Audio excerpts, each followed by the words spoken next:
করে বাজারে আমরা যে সমস্ত নিত্য প্রয়োজনীয় যে সমস্ত ফল ফলাদি আমরা পেয়ে থাকি সবগুলোরই কিন্তু সাধারণত চাষ হয়ে থাকে, যেই কারণে আমাদের নাগালের ভিতরে অনেক ফল আমরা পাই। কিন্তু নারিকেল ফলটা এমন যেটা তেমন চাষাবাদের প্রচলন না থাকার কারণে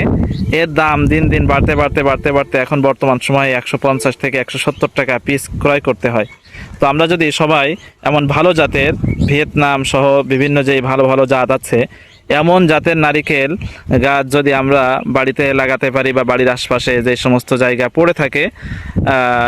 এই সমস্ত চারা লাগানোর জন্য বেশ জায়গাও লাগে না, যেহেতু বেশি জায়গা দখল করে না এবং এটা 2-4 বছর 5 বছর পরে